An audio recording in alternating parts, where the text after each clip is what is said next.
In 2022, a fleet of Ukrainian submarine drones were in the water moving toward the Russian Black Sea Fleet. The attack was stopped, but not by Russian air defenses, not by any military system at all, by a private tech company's terms of service. The Pentagon watched that happen and immediately understood something that had nothing to do with Ukraine.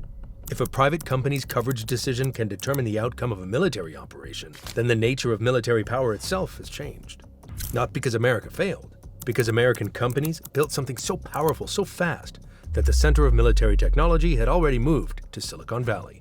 That realization launched the most significant restructuring of American military power since the Cold War. Because the Crimea incident was not an isolated moment, it was the moment the world discovered that 3 private American companies, SpaceX, Palantir, and Anduril, had built the software layer sitting between the modern weapons and their targets. No other nation built anything like it. American private innovation got there first. These are the Silicon Generals. They do not wear ranks. They answer to shareholders. And they're rewriting what military dominance actually looks like in the 21st century. What happens next answers a question most people have never thought to ask. Not who has the biggest army, but who owns the operating system the army runs on. That answer is more American than most people realize. And it changes everything about how the next superpower gets built. This is Conflict Vector, where we uncover what today's wars are teaching tomorrow's militaries. The Crimea incident was not really about Ukraine. It was a diagnostic.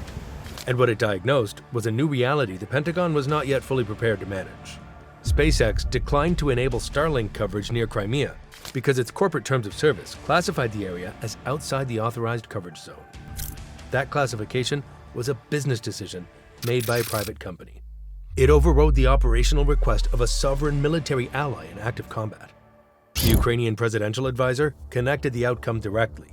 The Russian fleet that survived subsequently launched Caliber cruise missiles at Ukrainian cities. The Pentagon's response was immediate.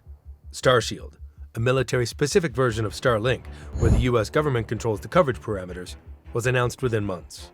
The first contract covered 54 mission partners across 4 military branches. A private company had built the world's most important military communications network before the US government asked for one. That inversion of roles would have been almost unthinkable 20 years earlier. But Starlink only answered one question. Communicating across a battlefield is one thing. Deciding what to do with that information is another. That's where the story gets much bigger. Because satellites weren't the revolution, they were only the first layer. Starlink solved communication, but communication doesn't tell commanders where to strike, which targets matter most, or how thousands of pieces of intelligence fit together. That requires a software layer capable of turning information into decisions. That is where companies like Palantir entered the picture. For most of American military history, the Pentagon was the most sophisticated technology customer on Earth. It set the requirements, industry built the specification, the government led. What changed is not the relationship. What changed is the speed. American private companies are now innovating at a pace no government acquisition system can match. The technologies redefining warfare, AI targeting, autonomous systems, machine speed command networks are being built in private laboratories on venture capital timelines, not decade-long government development cycles. Palantir's Maven Smart System operates across every major US military command, from CENTCOM to NORTHCOM. During Operation Epic Fury in February 2026, Maven analyzed thousands of satellite images and prepared over 1,000 attack plans for commanders before the first strike was authorized. The Army's chief information officer described the relationship plainly. The military cannot fight without Palantir's operating system. That statement reflected how deeply commercial software has become embedded inside military operations. The battlefield's operating system was no longer being written exclusively inside government facilities. Anduril's Lattice platform connects sensors, autonomous systems, and command nodes across all 5 warfighting domains simultaneously. The Army awarded Anduril a 10-year, $20 billion contract in 2026, consolidating 120 separate procurement actions into one coherent software ecosystem. A 9-year-old American startup replaced decades of fragmented legacy procurement with a single AI platform. OpenAI signed a Pentagon agreement in 2026, embedding engineers inside classified environments. The world's most advanced AI company is now working directly on national security problems. The structure that has emerged is unprecedented. A private satellite network provides global communications coverage. A private AI platform generates battlefield intelligence at machine speed.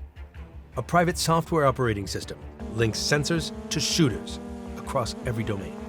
No other country has assembled a comparable ecosystem where commercial satellites, battlefield AI, and autonomous command software all came from private companies before the government designed its own equivalents. The strategic challenge this creates is not capability, it's governance.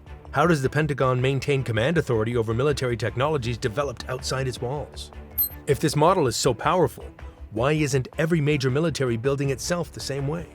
China watched what happened in Crimea and reached a different conclusion than Washington did. To Beijing, the lesson wasn't that commercial innovation was powerful. It was that relying on privately controlled infrastructure created strategic risk.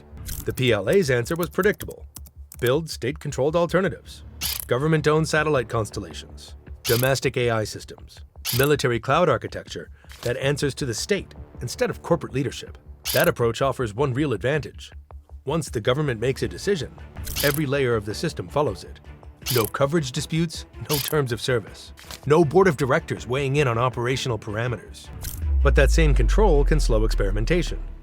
American defense startups compete against each other, iterate constantly, and attract private capital long before the Pentagon writes a requirement. China's system gains certainty. It often sacrifices speed. Two different bets about where military power comes from. The outcome of that bet will define the next era of great power competition. The answer reveals something even bigger than the competition between America and China. It changes how military power itself is measured. For most of history, military power was measured in things you could count: steel, ships, aircraft, divisions. Today, those things still matter, but increasingly, they depend on something you cannot see. The software layer. The nation that controls that layer, the satellite constellation, the AI targeting platform, the cloud architecture linking sensors to shooters, does not need to match an adversary's hardware count.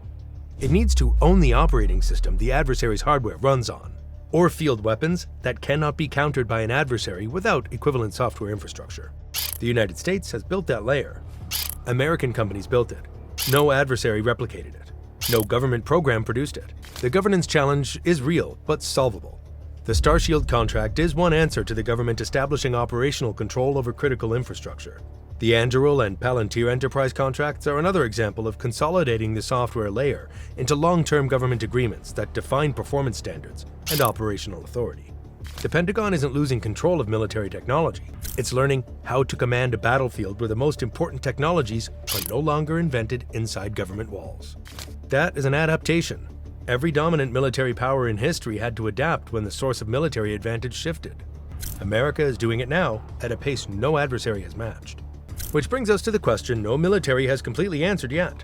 What happens when the companies building military power aren't part of the military at all? The Silicon General does not wear a rank, does not appear in a chain of command, has no obligation under the laws of armed conflict, and answers to shareholders, not to the Secretary of Defense. Every era of military history has had its defining technology: gunpowder, aircraft carriers, nuclear weapons. Each changed who held power and forced governments to rethink how that power was controlled. Software is the technology for this generation. America didn't just build better weapons.